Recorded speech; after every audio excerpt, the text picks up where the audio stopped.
If ever there was a spiritual successor to Martin Scorsese's classic mafia movie Goodfellas, it would be 1995's epic underworld story, Casino. The director teamed up with much of the Goodfellas crew, including Robert De Niro, Joe Pesci, and writer Nicholas Pileggi. The result is a crime story of greed, violence, and humanity's hunger for power. It also has Don Rickles playing a character called Billy Sherbert, so, it has everything. But we want to know if it contains the most important thing of all: any truth to the brutal tale of a Las Vegas mob boss. So, today, we're getting the shakedown about the true story behind Casino. But before we get into some high-rolling history, why don't you roll on over to that subscribe button? Then head down to the comments and let us know what other true crime enterprises you want to hear about. For now, keep them playing and keep them coming back for history. A hammer can be a great tool for fixing a house, building a fence, or making mincemeat out of a cheating blackjack player's hand, just to name a few options. Some of the more heart-pounding scenes in Casino are also, unfortunately, based on real punishment doled out to cheaters discovered in the Tangiers Casino. One such scene shows Ace, De Niro's character, performing some handiwork on a card-counting blackjack player's hand with a rubber mallet. The scene is as brutal as it is accurate, according to Frank Lefty Rosenthal, the real man Ace is based on. Apparently, a team of cheaters used a complicated wiring system to reveal the identities of the cards to another player, resulting in $75,000 worth of ill-gotten chips. One cattle prod zap later, a wire was found, and the cheating player was brought in for questioning. He became very cooperative once brought into the Woodshed, the casino enforcer's terrifying name for the back room, and the meat tenderizer was introduced. When watching a brutal scene in a movie, it can sometimes soften the hideousness to remind yourself that it's just a movie. For instance, if the character of Nicky were to, say, crush a man's head in a vise until his eyeballs popped out like a cartoon wolf, it can help to remind yourself that Nicky is just an actor who starred in two of the most prominent Christmas films of all time, though those films are pretty violent too. But in this case, reality isn't the sweet escape you think it is, since the whole head meets vice scene actually happened in real life. Real mobster Anthony Spilotro was said to have tortured a man named William McCarthy by placing his head in a vise just like in the film, flying eyeballs and everything. The only difference between real life and the film was that McCarthy was put out of his misery with a fatal neck laceration. Jeez, the Home Alone kid got off easy in those movies. The opening of Casino goes from 0 to 100 almost instantly. Ace starts his car, and instead of a refreshing blast of cool air from the vents, Ace is blown up sky high. He survives with only a scorched suit. A little crispy, but no worse for wear thanks to the metal plate under his car seat. A ridiculous plot point, right? Only if real life can be described as ridiculous. And it can. Ace was driving a Cadillac Eldorado, which had a balancing problem that affected the car handles. The solution was to install a metal plate near the driver's side, which balanced everything out nicely.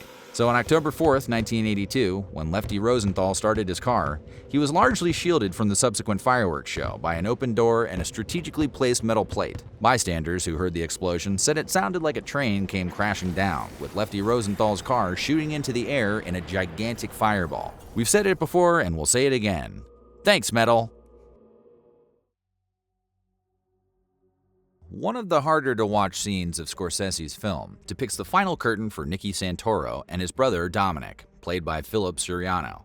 The two flee Las Vegas to meet up with their crew and discuss the future. Unfortunately for the Santoro brothers, the crew had already made up their minds that these boys had no future, and they were instead mercilessly beaten with bats and buried in a shallow grave. A grisly end for the characters in the film that was pretty much shared by their real-life counterparts. Anthony Spilotro and his brother Michael were brought to the basement of a house near O'Hare International Airport in Chicago. When they arrived, they found not 15 Chicago deep dish pizzas, but 15 guys who immediately jumped them. The two were beaten so severely that their muscles hemorrhaged, and Michael's Adam's apple was fractured. From there, the bodies were transported to a cornfield in Enos, Indiana, and dumped in a 5-foot grave wearing nothing but their underwear. Okay, getting beaten to death is one thing, but getting buried in Indiana? Insult to injury. The response to rude criticism contains many options. Ignore it and walk away, fire back with an equally biting remark, or use a nearby fountain pen to open up a new hole in the skin. In Casino, Nicky chooses the third option for an unfortunate victim, an incredibly grisly and intense scene that, incredibly, really happened. Lefty Rosenthal described the scene in an interview where he revealed he was at a bar one night but wasn't drinking. The gentleman sitting next to him, however, had been heavily drinking and causing a ruckus near the increasingly agitated mob boss. When the loud drunk's pen rolled over into Rosenthal's area, his attempts to return it to the man were met with a few uncouth comments from a man who clearly did not know who he was dealing with. The patron ended up with some unscheduled surgery and can never have an excuse to leave home without a place to hold a pen. A small scene in Casino shows Ace engaging in conversation over muffins, only to become distracted when he notices Kevin Pollak's character has more blueberries than him. Ace immediately heads to the kitchen to demand to the chef that every muffin had the exact same amount of blueberries, regardless of how long it would take. A fictionalized film would include a scene like this to show Ace's methodical attention to detail. However, this detail was pulled from real-life events. To make sure people did their job properly, Rosenthal admitted in an interview that he was regularly on top of people who wanted to challenge how things should be done, and that he was criticized for being a perfectionist. As such, every blueberry muffin at the Stardust Hotel and Casino needed at least 10 blueberries. When Ace attempts to get a gaming license in Casino, he's turned down due to prior criminal convictions.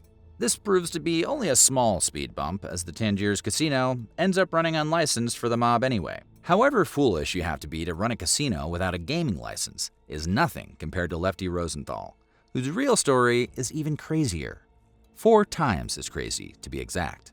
Casinos the Hacienda, the Fremont, the Stardust, and the Marina were all run by Rosenthal in Vegas, despite none of them being legal. It all came crashing down in 1976, when Rosenthal's deception was uncovered.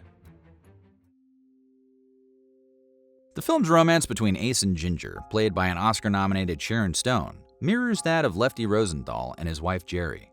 That is, if you can use the word romance. In the film, Ginger has an intense substance addiction and ends up in an extramarital affair with Nicky. She also drives drunk and smashes her car through the front of the house, the kind of scene you can only see in Hollywood. Except this scene played out in real life, and was actually wilder than the one depicted in the film.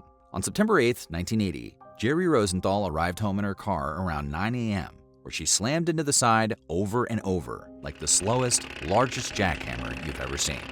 Rosenthal finally came outside only to find his wife screaming, pointing a gun, and threatening to go to the FBI. Anthony Spilotro's wife Nancy was called to the scene in her pajamas to de-escalate the situation. Ah, young love. As Casino's plot unfolds, the story gets wackier and wackier, culminating in a bizarre variety show hosted by Ace. This show was based on a real-life show, filmed in the Stardust Casino as an attempt to get the public on Lefty's side after his arrest. He would later claim that he only did the show to please the chairman of the Stardust Casino board. Maybe next time try an edible arrangement. Rosenthal wasn't too happy with Scorsese's version of how the events unfolded, namely that De Niro repeated himself twice when the real Rosenthal only needed to say things once. He was also quick to note that he had never juggled on the Frank Rosenthal show, and moreover, he was pretty miffed about the scene making him look foolish. Then again, even the goofiest looking Robert De Niro is still the coolest guy in the room.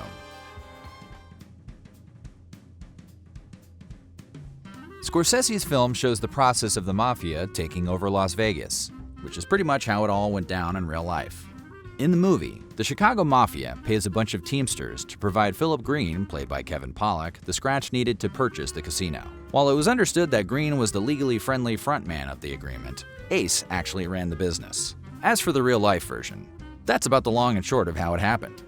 The Argent Corporation outfit purchased 4 casinos, and real estate mogul Alan Glick of San Diego became the face of it all. He had a clean name, the know-how, and even kinda looked like Kevin Pollak. Since Rosenthal had none of that, he couldn't technically be an owner and had to find other ways to make himself useful. And that's that. So, what do you think? Is the real-life version of Casino as exciting as the film version? You can shake us down for that in the comments, and while you're at it, check out some of these other videos from our weird history.